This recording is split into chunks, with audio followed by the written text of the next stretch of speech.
अजित जैन, श्रीमती नम्रता Jain, doctor आशीष जैन, श्रीमती निधि जैन, पुत्र चमन जैन, पौत्र एवं पौत्री नमन जैन, आगम जैन, अतिशय जैन, अंश जैन, पूर्वी जैन, आर्या जैन, अंशिका जैन, श्री संजय जैन, श्रीमती प्रिया जैन, श्री दीपेंद्र जैन, श्रीमती दीपिका जैन, श्री विवेक जैन एवं समस्त ईटमा परिवार, अमरपाटन, जिला मेहर, मध्य प्रदेश।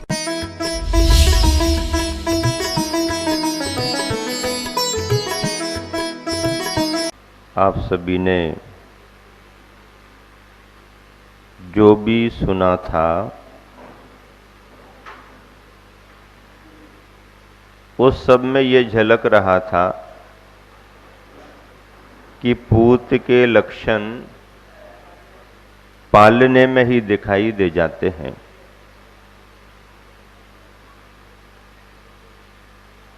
और इसीलिए विद्याधर जी के बचपन के प्रसंगों में ही बचपन जैसी गंभीरता के संदेश समाये हुए थे। आज के दिन हम सभी को ये सुनना है कि जब वह विद्याधर बालक यौवन को प्राप्त होता है, विचारों की गहराई और गंभीरता आती है, तो आत्म तत्व की खोज में आगे बढ़ने का निर्णय करता है। पर इस सब के लिए वातावरण चाहिए, समय और सानिध्य भी चाहिए। प्रयासरत थे। मुनि संघों की सेवा करना तो उन्हें बहुत प्रिय था। ऐसा कोई अवसर नहीं छोड़ते थे कि सदलगा या आसपास कहीं कोई मुनि संघ हो और वो उनका लाभ लेने के लिए ना जाएं। और यही कारण है कि दिन प्रतिदिन उनके विचारों में और दृढ़ता आती जा रही थी। अपन कल्पना करें, स्वतंत्र स्वभाव रखने वाला कोई तोता किसी पिंजरे में कैद हो जाए तो देखने वालों को तो अच्छा लग सकता है,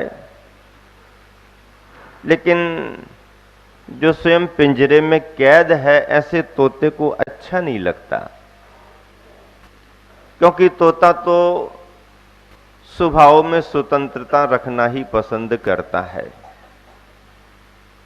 अब ऐसी अवस्था में तोते को पालने वाले तोते को रखने के लिए अच्छे से अच्छे इंतजाम भी करें, पिंजरा भी स्पेशल सोने का भी बनवा दें, खाने के लिए साधारण दाने क्या दूध मलाई भी रखा करें, और भी अच्छी अच्छी सामग्री भी तोते को प्रतिदिन समय पर ध्यान पूर्वक खिलाएं, बहुत हाव भाव भी उसके प्रति प्रकट करें। ऐसा करने के बाद भी तोते का मन ना तो खाने में लगता है, ना उनकी सुविधाओं को देख करके लगता है, और ना उनके हाव भाव ही उसे प्रभावित कर पाते हैं। वह तोता क्या प्रतीक्षा करता है? माल मलाई की कोई जरूरत नहीं, सोने के इस पिंजरे में भी कैद होने की जरूरत नहीं। कब वो अवसर आएगा जब मालिक की नजर जरा हटे और थोड़ी सी खिड़की खुली हुई दिख जाए, तो फिर तो अपना आनंद ही आनंद है।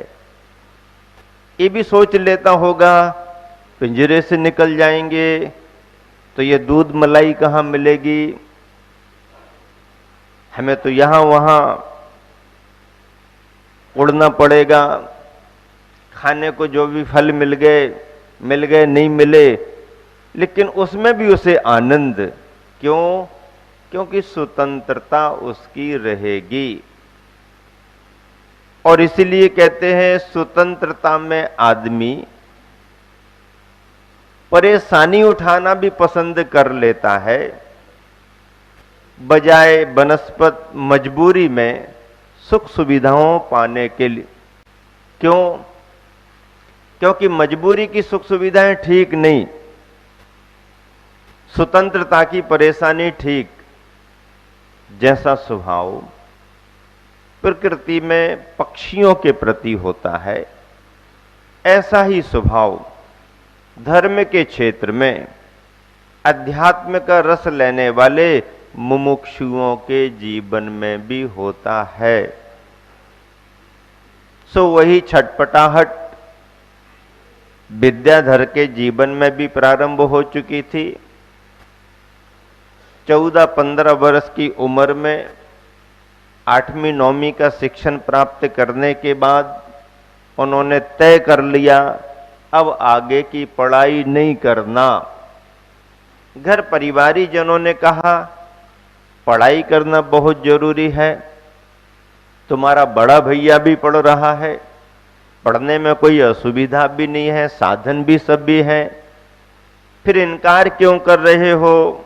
रिजल्ट भी अच्छा आता है, बुद्धिमत्ता है, होशियार भी हो आप, शिक्षक वर्ग भी प्रशंसा करता है, हम सभी जानते हैं, प्रतिभा अच्छी है, फिर पढ़ाई करने से इनकार क्यों कर रहे? तो यही उत्तर तो दिया था, अब लौकिक पढ़ाई नहीं करनी, ऐसी पढ़ाई करनी है जिससे अपनी आत्मा का कल्याण भी हो। और यह भाव उनके अंदर समा चुका था। परिवारी जन भी चुपचाप रह गए और जो भी समय उनका रहा वह निरंतर स्वाध्याय, साधु संघों की सेवा, परिवार के प्रति कर्तव्य का बोध, अपने कर्तव्यों में सजगता, गांव में और मित्रों में धार्मिक वातावरण आदि आदि चलता रहा। और 18-19 वर्ष की उम्र आई कि पिंजरे में पंछी जो कैद अभी तक था, बस उसने तलाश करना शुरू कर दिया कि इस पिंजरे से कैसे निकला जाए। योजना बना रहे थे। उस योजना में उनके 2 मित्र भी सम्मिलित थे, लेकिन तीनों ने तय करके रखा था कि अपनी जरा सी भी खबर किसी को ना लग पाए, क्योंकि ये मालूम था कि घर में अनुशासन के मामले में मल्लप्पा जी के सामने किसी की चलती नहीं और स्वभाव में कड़क है। जरा भी उनको मालूम चल गया कि विद्याधर जी कहीं बाहर जाना चाह रहे हैं तो फिर गांव में रहकर के ही धर्म ध्यान करना, गांव के बाहर जाना नहीं। अभी तक तो इनको ये सुविधा थी, कहीं समाधि हो रही है भैया व्रती करने जाओ, 8 दिन रहना 8 दिन रहो, 15 दिन रहना 15 दिन रहो। कोई मुनि संघ आसपास है, वंदना करने जाना है, बिहार कराना है, जाओ, कोई पाबंदी नहीं। और सहयोग भी है कि संघ की सेवा करो। लेकिन विद्याधर जी को यह मालूम था कि इससे आगे कहीं कोई बात हुई तो ये गांव के बाहर आना जाना भी बंद हो जाएगा। उनके मित्रों में बहुत निकट के मित्र मारुति और एक जिन गौड़ा,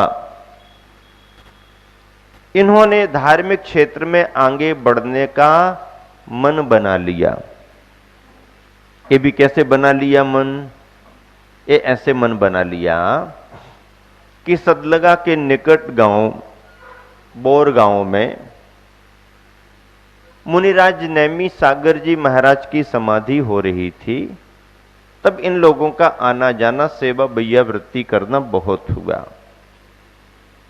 और जब इनकी सेवा भैया वृत्ति आदि से नैमी सागर जी महाराज जी की समाधि अच्छे से संपन्न हो गई, तो इन तीनों ने वही तय कर लिया कि अब आगे अपन को भी इसी मोक्ष मार्ग पर बढ़ना है, घर में नहीं रहना, वैराग्य के मार्ग पर अपन को भी बढ़ना है। विचार चलते रहे। सुयोग ऐसा बना कि सदलगा में उस बरस मुनि अनंत कीर्ति महाराज जी चातुर्मास हेतु पधारे थे। अनंत कीर्ति महाराज जी मुनि परंपरा के वो महाराज रहे हैं जो आचार्य शांति सागर जी महाराज जी के शिष्य थे। उनके चतुर्मास का योग उस वर्ष सदलगा का था। वातावरण धार्मिक बन ही गया था। उस वर्ष 2 आषाढ़ के महीने थे, इसलिए स्थापना होने में थोड़ा विलंब था।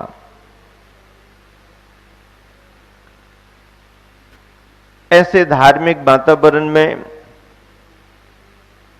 मुनि महाराज जी का भी सानिध्य मिलना शुरू हो गया। मन के भाव जो अंदर अंदर अंदर अंदर पक रहे थे, किसी एक दिन एकांत समय पाकर कि महाराज जी अकेले बैठे हुए हैं, विद्याधर जी ने यहां वहां देखा कोई नहीं, तो चुपचाप महाराज के पास जाकर नमोस्तु करते हुए निवेदन कर दिया, महाराज हमको भी इसी मार्ग पर आगे बढ़ना है, क्या करूं मैं?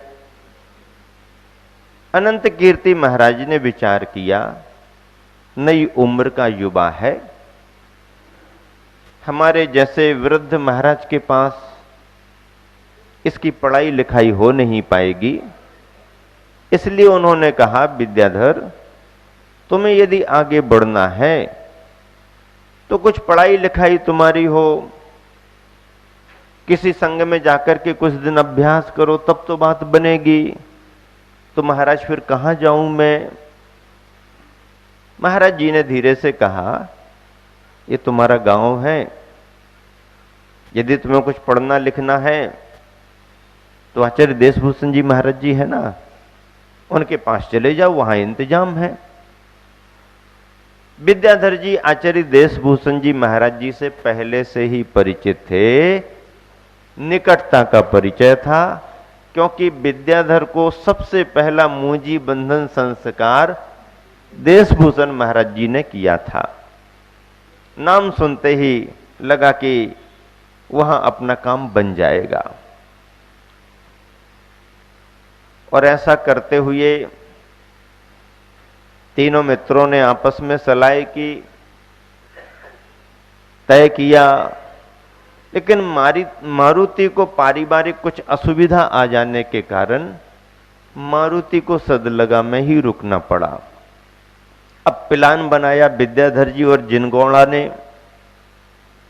तय ये कर लिया था कि घर में, समाज में, गांव में किसी को भी खबर न लग पाए, और निकल जाए तो ही निकल पाएंगे, और जरा भी किसी को खबर लगी तो निकलना मुश्किल हो जाएगा। मुहूर्त निकाला गया। आपस में उन्होंने तय किया, पूछताछ करके चुपचाप कि कौन सा दिन, कौन सी तिथि अच्छी रहेगी। आषाढ़ के 2 माह थे, तो अधिक मास जो था आषाढ़ का, उसके शुक्ल पक्ष की 10वीं की तिथि को चुना गया। उस तिथि के अनुसार बुधवार का दिन पड़ा और 27 जुलाई 1966 का सन रहा। 27 जुलाई सन 1966 की बात। इन दोनों ने, तीनों ने बातचीत तय कर ली। मुनि महाराज का भी चुपचाप आशीर्वाद ले लिया। और उस समय नगर में शिखर बंद 3 मंदिर बड़े बड़े थे, तो तीनों मंदिरों की वंदना की, महाराज का आशीर्वाद लिया और रवाना होने का समय 10:30 बजे का निश्चित किया। जब लोग मंदिरों से अपने घरों में चले जाएंगे और लोग खाने पीने में लगेंगे, उस समय बाहर खाली खाली समय मिलेगा और पंछी पिंजरे में से उड़ान भरेगा। 10:30 बजे का समय निश्चित हुआ। लेकिन जब परिवार को नहीं बताएंगे तो इतनी दूर आचार्य देशभूषण जी महाराज जी राजस्थान जयपुर के चूलगिरी क्षेत्र पर विराजमान हैं चतुर्मास के लिए, तो वहां तक जाना कैसे होगा? जाने आने के लिए किराए की जरूरत भी तो पड़ेगी। घर में किसी से मांगेंगे तो भेद खुल जाएगा। घर में किसी से मांगना नहीं है, पैसों का कुछ इंतजाम होना चाहिए। आपस में बातचीत हुई तो मारुति के पास में उस समय 112 रुपए रखे हुए थे। कितने रुपए रखे थे? 112 रुपए उसने अपने जोड़ करके रखे थे। उसने कहा कि मेरे पास पैसे रखे हैं, मैं तुम्हें चुपचाप दिए देता हूं और मैं भी किसी को नहीं बताऊंगा और आप भी नहीं बताना। मैं तो पारिवारिक परिस्थिति के कारण अभी नहीं निकल पा रहा हूं, लेकिन आपके यदि भाव बन गए हैं तो मेरा सहयोग आपके लिए है और ये पैसे रखो, मैं किसी को कुछ भी नहीं बताऊंगा। और यही बात विद्याधर जी ने भी कह दी कि देखो तुम रुक तो रहे हो लेकिन बताना किसी को नहीं कि हम लोग कहां गए हैं। ठीक 10:30 बजे सदलगा से किसी भी महानगर को आगे बढ़ने के लिए साधन वाहन सामान्य नहीं मिलते हैं, कोल्हापुर जाना ही पड़ता है और उसके बाद फिर आगे का सफर होता है। 112 रुपए लेकर के विद्याधर और जिनगौना आगे बढ़े और अपना सफर करते हुए, उस समय कोई नियम वगैरह ज्यादा नहीं थे, धार्मिक संस्कार थे, जयपुर चूलगिरी पहुंच गए। आचार्य महाराज के चरणों में पहुंच गए, नमस्कार कर लिया, कन्नड़ भाषा में अपना निवेदन कर दिया। आचार्य महाराज जी भी कर्नाटक के थे, ये दोनों युवा भी कर्नाटक के थे। कन्नड़ भाषा में निवेदन हो गया। पूछ लिया कहां से आए हो? सदलगा से आए। आचार्य देशभूषण महाराज जी को सदलगा का पूरा दृश्य ख्याल में आ गया। किस परिवार से हो? परिवार का नाम बता दिया गया। अच्छा, मल्लप्पा जी के परिवार से हो। क्या नाम है? विद्याधर नाम है। अच्छा अच्छा, हाँ ठीक ठीक, याद आ गया सब भी। मुझी बंधन भी तो किया था। हाँ महाराज। जिनगौना है ये? हाँ महाराज। अच्छा अच्छा, ठीक है। आ गए हो? रहो। नहीं नहीं, हमारे को तो संग में ही रहना है। अरे तो संग में ही तो आ गए हो, अब चिंता की बात क्या है? इतनी दूर से आ गए हो, रहो, आराम से रहो। हमें पढ़ाई करनी है, पढ़ाई हो जाएगी। और आचार्य महाराज ने दोनों को आश्वस्त करते हुए कहा कि आप भी चतुर्मास में रहो, संघ की सेवा का लाभ लो और पढ़ाई करो।